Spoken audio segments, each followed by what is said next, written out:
Ya chicos, vamos ahora con la última parte porque el tiempo está avanzando. Ya, me creo que tengo unos 20 minutitos más para terminar. Bien, mientras se van conectando nuevamente, vuelvo a buscar mi pantalla. Eh, a ver, vamos a ver. Ya, vamos a buscar el documento.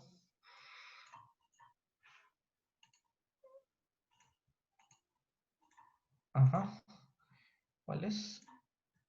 Chicos, confirmen, ¿se sigue viendo la diapositiva? ¿Se ve? Sí. Se ve, ¿verdad? Gracias. Ya, entonces, mientras entran otra vez, les estaba hablando de cómo fue que Atenas creó la democracia.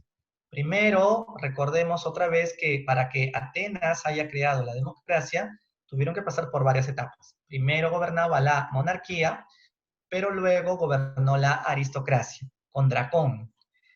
¿Ya? Luego de la aristocracia, lo que vamos a encontrar es el gobierno de los ricos, la llamada timocracia. Es decir, es como unos le quitan el poder a los anteriores, ¿no? Ahora deciden que el poder va a estar a manos de los ricos comerciantes. Timocracia es el gobierno de los ricos comerciantes, ¿ya? Un segundito.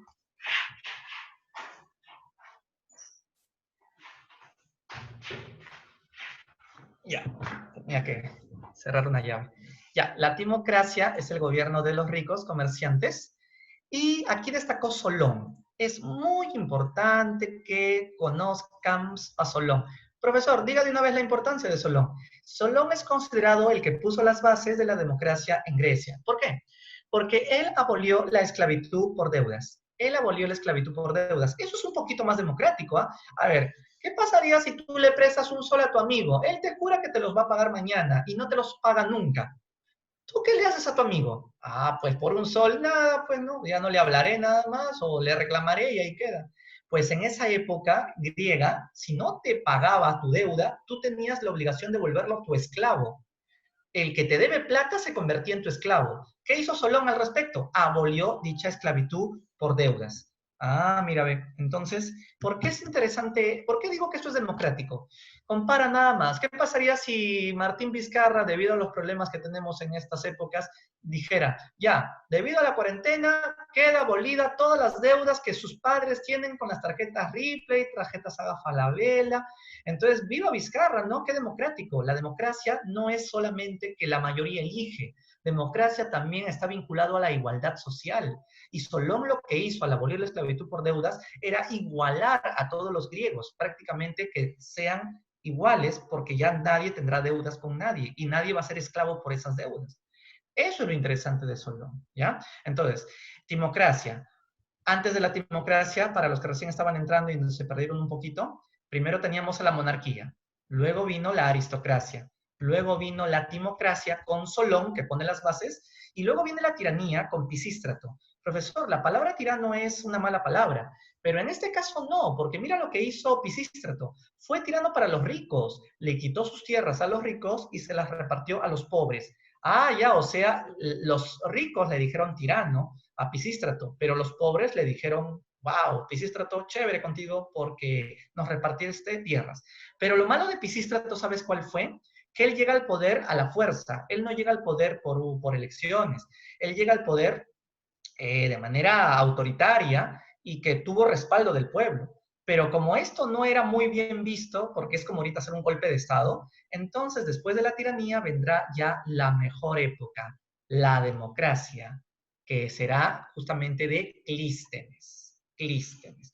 A ver, conozcamos un poco más sobre esto. Cuando digo democracia, ¿a qué me refiero? Clístenes inventó esta palabra que la voy a escribir aquí. Ah, no, perdón, esta no. Esta palabra mejor. La palabra elecciones. Elecciones. Fue Clístenes quien se dio cuenta que Grecia, perdón, Atenas, debe de dividirse en qué. Ah, bueno, por ejemplo, hoy día los peruanos, ¿cómo nos dividimos? Nos dividimos en departamentos, nos dividimos en niveles socioeconómicos, clase alta, clase media, ¿no? Etcétera. Pero para Clístenes, Atenas tiene que dividirse en tribus. en 10 tribus, que es como decir, digamos, 10 distritos, supongamos, ¿ah? Y cada tribu tiene que estar conformado por 100 demos. Profe, ¿y qué es un demo? Un demo es como decir un ayu, es como decir todo tu barrio, toda una comunidad. Y cada demo está conformado por pequeñas familias, ¿no? O un grupo de familias. Pero al margen de si esto puedes estudiarlo o no, lo que más interesa aquí aprender es que Clístenes, al agrupar a los atenienses en tribus y en demos, lo que busca es que cada demo o los demos puedan votar en elecciones de manera participativa para que puedan elegir a sus representantes de gobierno. Para ser más claro, los máximos representantes de su asamblea se conocía como la eclesia. Más adelante hay una diapositiva donde está detallado las funciones de la eclesia, pero yo quiero adelantarte esto porque si no, es un poco difícil estudiar Grecia, más aún cuando aportaron sobre algo tan chévere, pero al mismo tiempo que no es fácil, así de simple entenderlo.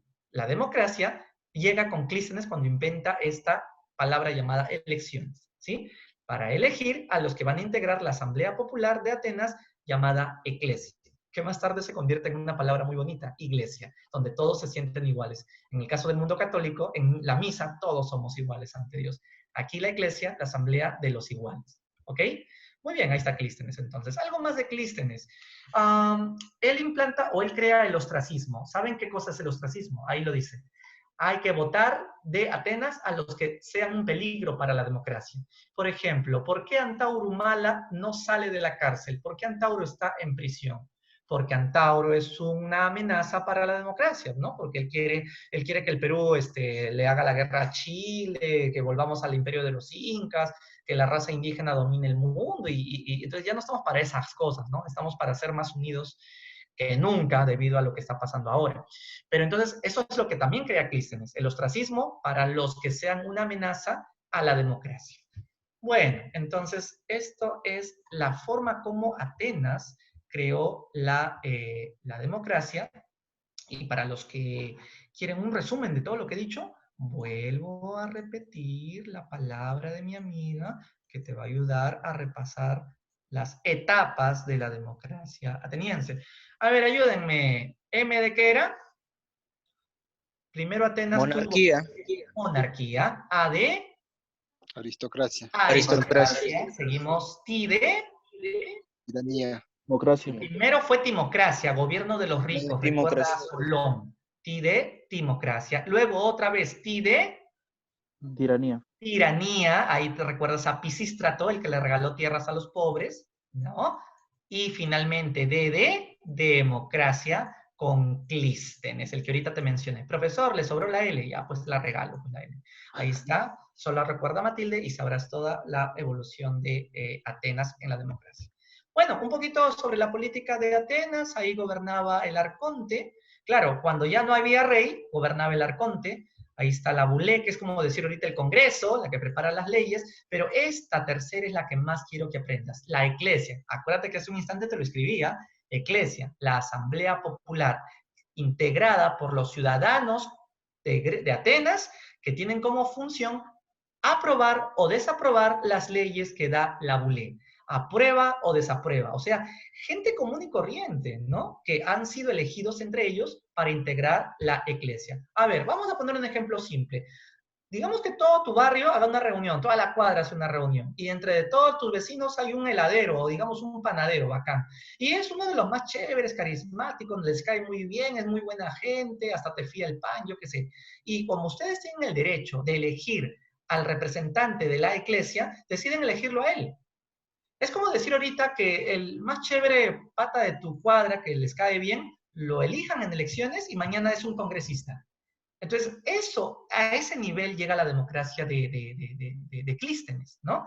Donde no importa tus estudios, no importa tu calidad de persona, lo importante es que la gente te ha elegido. Y si te ha elegido, tú tienes ese derecho de ser miembro de la eclesia. Y es una democracia participativa, donde tú puedes opinar, hablar, la gente te escucha. No es como ahora, ¿no? Ahora, ¿qué hacemos cada 5 años? Tenemos que ir a votar, pero no opinamos, simplemente nuestra voz se escucha cuando agarramos el lapicero y marcamos el aspa por el candidato que te guste. Y ahí queda la cosa, o sea, de manera muda, hablas, solamente con tu lapicero participas. En cambio, en la iglesia todo el mundo hablaba, opinaba. A eso se llama democracia participativa, ¿no? O representativa. Claro, es lo mismo, la representativa porque eliges a un representante o participativa porque participas en los debates que se arman en ese tipo de democracia. Esa es la idea. Bueno, entonces eso es en Atenas, seguimos. Al mismo tiempo, la sociedad ateniense, como toda sociedad, está jerarquizada. Los atenienses, ¿de dónde se sentían descendientes? No eran de los dorios. ¿De dónde? ¿Se acuerdan cuál era el otro pueblo de donde salen los atenienses? ¿Jonios? Los jonios, muy bien, los jonios. Si tú desciendes de las familias jonias, alucínate que eres un bien nacido, o sea, un eupátrida. En otras palabras, un verdadero ciudadano ateniense. Y si yo no desciendo de los jonios, simplemente eres un malnacido. Así les consideraban a los atenienses. Los eupátridas, los bien nacidos, o sea, los verdaderos ciudadanos. También estaban los extranjeros o los metecos. En Esparta se llamaban los periecos, en Atenas los metecos, y los esclavos. Acá lo escribí mal, lo siento. Los esclavos, que mira lo contradictorio, ¿no? Los atenienses crearon la democracia, pero tenían esclavos. Es que no era una democracia perfecta tampoco. No, no era perfecta. Ni siquiera la de ahora lo es, ¿no? Imagínate, una democracia peruana con tanta corrupción y tanto Odebrecht que ha habido, ¿qué tipo de democracia es? Pero al menos es un sistema mucho mejor que vivir en una dictadura, ¿no? en un gobierno como el de Hitler o Fujimori, para los que son antifujimoristas, ¿no? Ya, la educación de Atenas era más intelectual, como te había mencionado.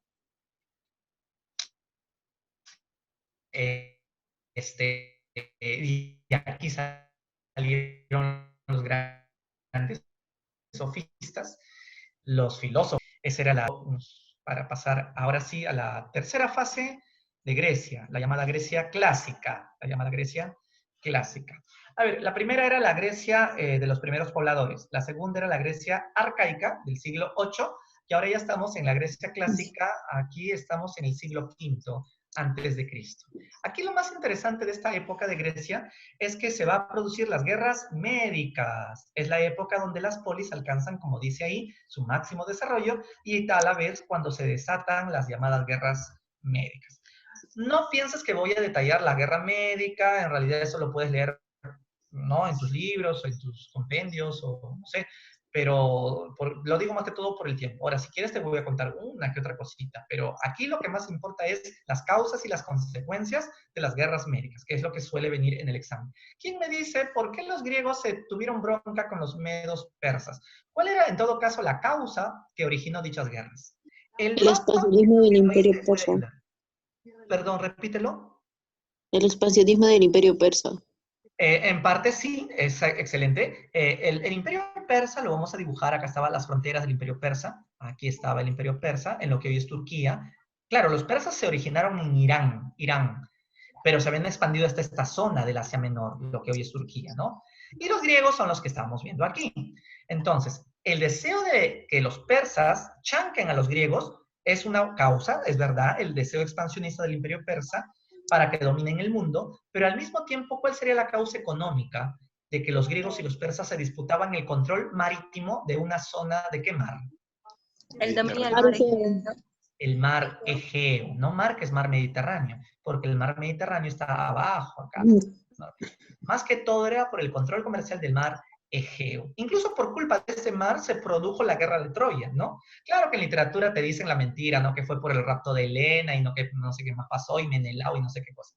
Y París, y no, pero esa es la parte literaria. La parte verdadera es la parte histórica, que era la guerra de Troya es también por la disputa comercial del mar Egeo entre los aqueos y los troyanos. De la misma manera, las guerras médicas van a ser por la disputa entre los griegos y los persas y su expansionismo. Muy bien, fueron tres guerras médicas. La primera la ganó Grecia, la segunda la ganó Grecia y la tercera la ganó Grecia. ¿Ya quién ganó las guerras médicas? Grecia. Más fácil no hay, ¿eh? En la primera guerra médica se produjo la famosa batalla de Maratón y esta batalla es interesante porque el que fue corriendo a dar la noticia de la victoria fue el famoso Filipides. Corrió 160 kilómetros durante 2 días. Al llegar, cayó muerto por el cansancio, pero logró decir la noticia de la victoria. Por eso cada vez que hacemos concursos de carrera, llamamos maratón en honor a esa batalla que terminó en esta corrida de Filipides para dar la buena noticia. Bueno, el rey persa de la Primera Guerra Médica era Darío. Para la Segunda Guerra Médica, el hijo de Darío, que se llamaba Jerjes, juró vengarse de los griegos. Entonces, los famosos persas, muy astutamente, se fueron a destruir Atenas. Para destruir Atenas tuvieron que pasar por un abismo que era conocido como el desfiladero de las Termópilas. Este abismo lo pasaron los 4.000 persas. Adivina quiénes venían por el lado contrario de este desfiladero o abismo. 300 espartanos. Y cuando los 300 espartanos vieron a los 4.000 persas que se venían en el lado contrario, los 300 tenían opción para escaparse, pero prefirieron enfrentarse a los 4.000 persas. Adivina quién ganó. Obviamente los persas pues ganaron, los espartanos quedaron bien chancados, pero se entregaron antes de, o sea, no se acobardaron. Por eso la famosa película 300 recuerda parte de la Segunda Guerra Médica. Profesor, todo hace indicar que los persas están ganando. Oye, parecía, ¿no? Porque los persas incendiaron Atenas. Pero la buena noticia para los griegos es que se recuperaron y luego vencieron en algunos combates, como el combate de Salamina, Platea y Micala. Esa fue entonces la victoria griega, que por un pelito no la logran, ¿eh? Pero finalmente Grecia gana. Y en la Tercera Guerra Médica, los griegos muy astutamente hicieron esto, que quisiera que ustedes recuerden. Más que aprenderse nombres de batallas o generales, sí me interesa en la Tercera Guerra Médica que recuerden que los griegos muy astutamente se unieron.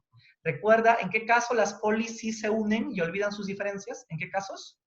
En casos de guerras. Y esta unión que hicieron se llamó la Confederación de Delos, o llamada también la Liga de Delos, que no es otra cosa que la alianza de las polis para vencer definitivamente a los persas. De esa manera, los persas perdieron y se firma la paz de Calias o de Simón. Insisto, más que memorizar tratados, yo quiero que ustedes analicen la historia universal conmigo. ¿Quién ganó las guerras médicas? Los griegos. ¿Y qué consecuencias trajeron estas victorias de las guerras médicas? La consecuencia más importante, ¿cuál creen que fue? Que una de las dos polis va a sacar mayor provecho de esta victoria. ¿Quién me dice qué polis? Atenas. Bien, Atenas. Y la pregunta es ¿por qué? ¿Por qué Atenas sacó mayor provecho de estas victorias de las guerras médicas y no Esparta? ¿Qué tenía Atenas que superaba a Esparta? Básense en todo lo que he dicho hace un rato. ¿Qué creó Atenas a diferencia de Esparta? ¿La democracia? Claro, la democracia. Eso es lo que quiero que me digas, claro. Entonces, como Atenas tiene la democracia, ¿dónde se vive mejor? En Atenas. ¿Por qué? Porque hay más igualdad entre los ciudadanos. A diferencia de Esparta, que es una polis vertical, donde tienes que obedecer al que te mande, general que te ordena ir a la guerra. La vida es más tranquila y más ordenada en Atenas. Por eso es que aquí apareció el famoso gobernante Pericles, conocido como el siglo de Pericles. Fue reelegido 20 veces, es alucinante. ¿Por qué tantas veces lo reelegían? En total gobernó como 30, 40 años, pero en realidad parece que gobernó 100 años. Por eso su nombre, el siglo de Pericles. Acá su máxima importancia es esta: consolidó la democracia en Atenas. Para los novatos que están en esta clase, estarán preguntándose ahorita, profesor, pero usted dijo hace un ratito que la democracia llegó a su mejor clímax con Clístenes, el que inventó la palabra elecciones, el que creó el ostracismo. Es correcto eso, yo no lo estoy negando, pero si ha habido alguien que superó a Clístenes, sin duda, es Pericles. Él fue el mejor, superó a todos los... ¿Pero por qué? Miren las cosas que hizo Pericles de Atenas.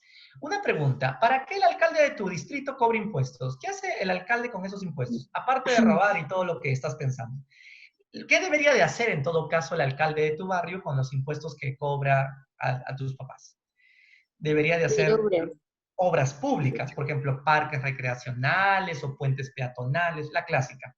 Eso lo inventó Pericles. Cobraba impuestos a las ciudades y con estos impuestos embelleció Atenas. Por ejemplo, creó el Partenón, acá está el templo del Partenón, para que todos vayan y recen a la diosa Atenea. O si no, hizo obras públicas o plazas públicas en beneficio para todos. Eso es consolidar la democracia, ¿no? Hacer obras públicas con los impuestos de todos en beneficio de todos. Pero solo por eso, profesor, es el que consolidó la democracia.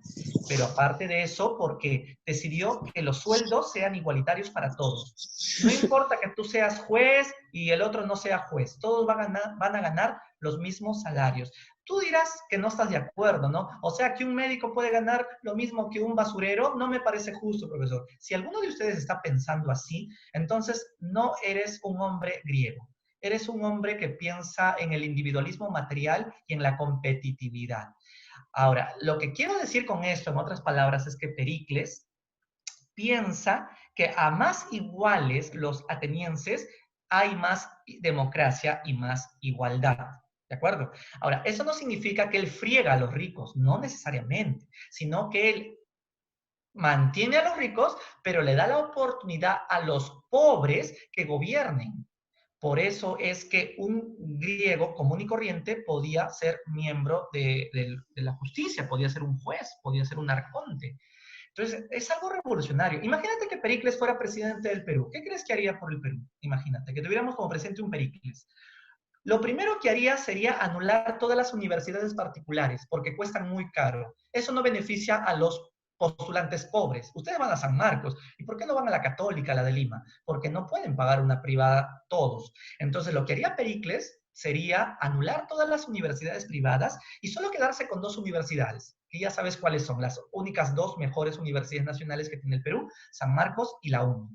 Y que todos los postulantes del Perú solo tengan opción para elegir o a San Marcos o la UNI. Profesor, ¿se van a matar? No, porque lo que van a hacer aquí es que el Estado te pague el examen de admisión. O sea, que haya un solo examen de admisión por año para todos los ricos y pobres. Todos. O sea, es el mismo examen de admisión, es el mismo a nivel nacional para todos. No importa tu condición socioeconómica, ni tu distrito, nada. El que ingrese tiene opción para elegir San Marcos o la UNI. O sea, ¿qué lograría Pericles con ello?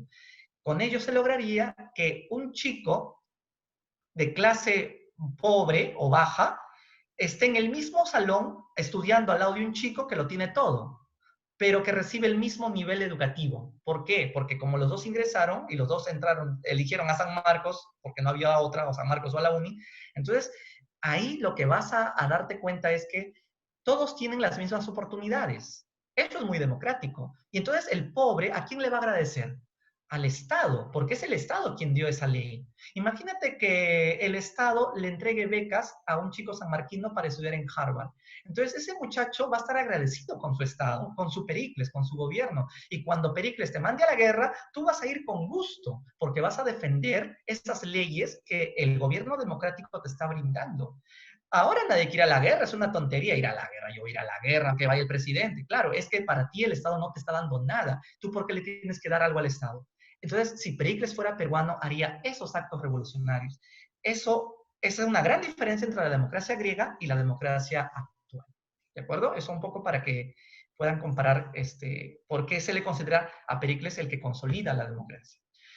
Entonces, la guerra médica, súper resumiendo, ahí están las causas y las consecuencias que ya te las he mencionado. Ahí está el siglo de Pericles, las arquitecturas que construyó. No voy a detenerme en esto porque esto lo puedes investigar por tu cuenta, el arte, la escultura. Solo recuerda que Atenas es la que crea todo esto, los grandes filósofos. En tu curso de filo te les van a contar los aportes. Ahí están los científicos, lo dije hace un comienzo. Gracias a los griegos es que salieron los padres de todo, ¿no? El padre de la historia, el padre de la geometría, el padre de la filosofía, ¿no? Tales de Mileto, por ejemplo, ¿no? Etcétera, etcétera, etcétera, ¿no? Bien. Ahora, un poquito a la medicina, Hipócrates, ¿no? Esto quiero obviarlo, la astronomía, todo eso es el mundo clásico griego. Los dioses griegos, yo te voy a dejar estas PPT para que tú ya luego te estudies si quieres estudiar los dioses griegos, Zeus, Atenea, Apolo, ya no vamos a leer todo esto, nos vamos a demorar mucho. Ahora viene lo que pasa después, ya con esto ya vamos terminando. Pregunta, chicos, hasta aquí, ¿cuál es la polis entonces? Y gracias a Pericles, que es mucho mejor que la otra. ¿Quién está? Atenas. Atenas. Si Atenas está viviendo mejor porque vive bajo un sistema democrático casi igualitario, entonces, ¿qué polis empieza a tenerle envidia a Atenas? Ya te imaginaste cuál. Esparta. Esparta. Entonces, esa envidia, ¿a qué va a llegar? A que estalle la famosa guerra de una polis contra otra polis, llamada las guerras del Peloponeso. Ah, mira que así se llamó. La guerra del Peloponeso es la guerra entre Esparta y Atenas. ¿Cuál es la razón de esta guerra? Lo que quiere Esparta es tener el control político. Y Atenas, que nadie le quite su democracia. La guerra del Peloponeso no es otra cosa que una guerra entre la Esparta aristocrática versus la Atenas democrática. ¿Ok? ¿Quién ganó la guerra? ¿Esparta o Atenas? A ver, sí. Atenas. No, Esparta. La guerra la ganó Esparta. Esparta. Profe, ¿qué pasó? Es que ya sabes, pues si Esparta es guerrera, cuando hablamos de guerra, Esparta es la campeona. Oh, qué mala suerte. Atenas perdió. Pero la victoria de Esparta no le duró mucho tiempo, porque mientras los espartanos celebraban, aparece un pueblo en el norte de Grecia llamada Macedonia. Macedonia estaba ubicada en la parte continental de Grecia. Macedonia era un pueblo griego, pero aquí lo más destacable es que aparece el gran Filipo, cuyo hijo va a ser el gran Alejandro Magno. Primero hablemos de Filipo. Filipo creó las famosas falanges. Ahí está una imagen de las falanges macedónicas, para que quieran verlo de otra manera. Miren, parece un puercoespín, ¿verdad? Mira, este ejército es extraordinario. Imagínate nomás que el enemigo venga a atacarte de manera frontal. A 4 metros ya está clavado ese enemigo. ¿No ves que la primera fila de soldados ya le tiró su lanza? Supongamos que los enemigos sean bien astutos y tiren flechas por el cielo y les claven a los de la primera fila. Ah, no importa si cae en la primera fila, porque la segunda fila que está con su lanza hacia el techo o hacia el cielo, bajan y continúa el avance. Y si el enemigo viene por este lado, los que están aquí hacen que su flecha vaya para este lado. Entonces, como un tanque prehistórico, están avanzando los soldados griegos. Esto lo hizo Filipo. Pero al morir Filipo, aparece Alejandro Magno, que con solo 20 años decidió hacer algo grandioso. ¿Qué cosa hizo? Decidió que en su gobierno este periodo será llamado periodo helenístico. Esta palabra, chicos, ¿qué cosa quiere decir?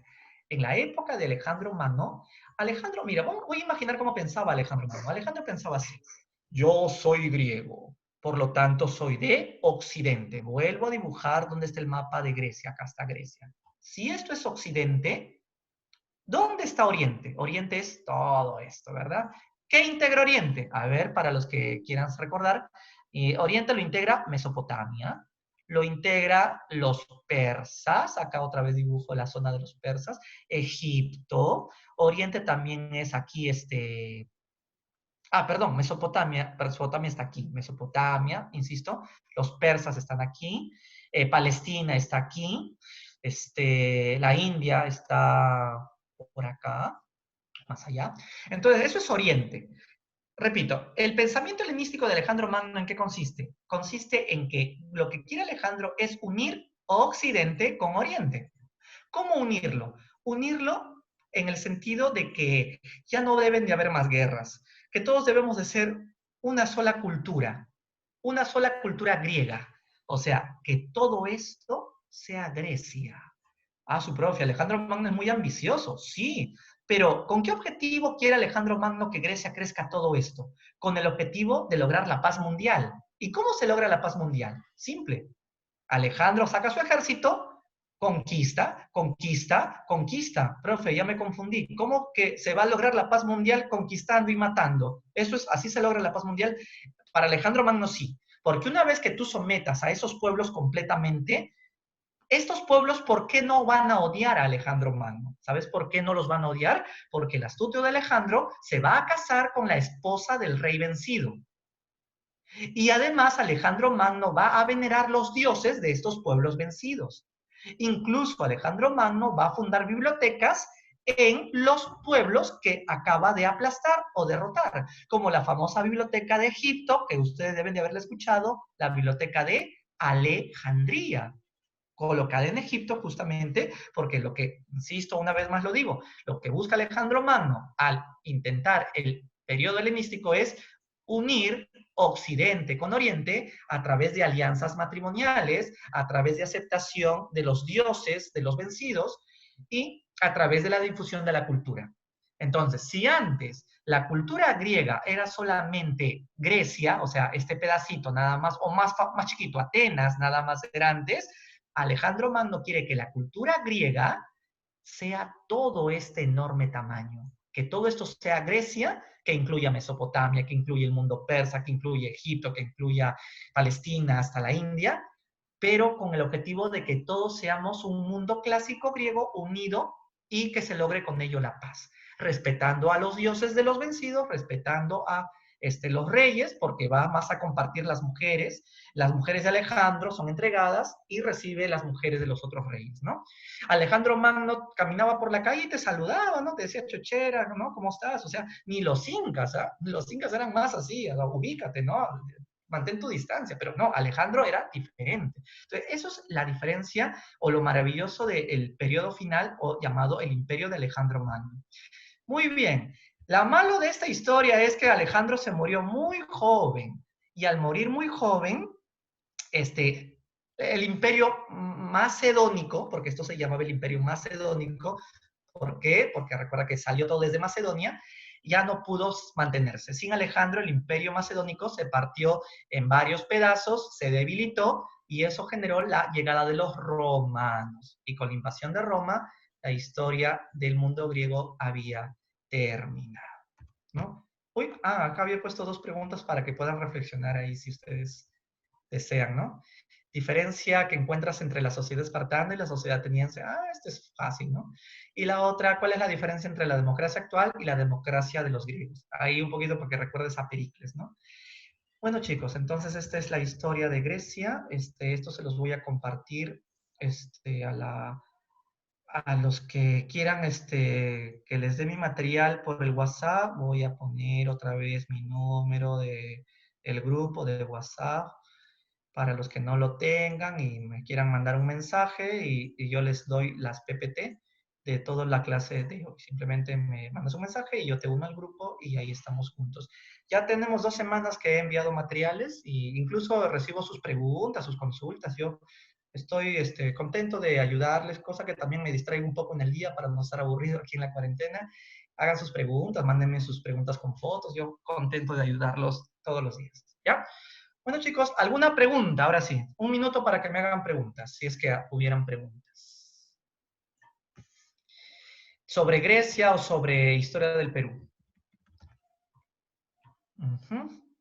Parece que no hay preguntas o son muy tímidos.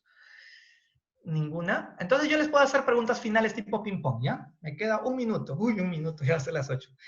Ya, a ver, mezcladitas, ¿ah? Pero espero sus respuestas. Va, 1. El aporte más importante de los griegos, habla. Democracia. Pero la democracia salió ¿de dónde? ¿De dónde salió? Atenas. De Atenas. Pero para que Atenas haya consolidado su democracia, ¿de qué personaje hablamos? Pericles. De Pericles, muy bien. Pericles. Las guerras médicas se llevaron a cabo ¿en qué etapa de Grecia? La arcaica, la clásica. ¿La arcaica o la clásica?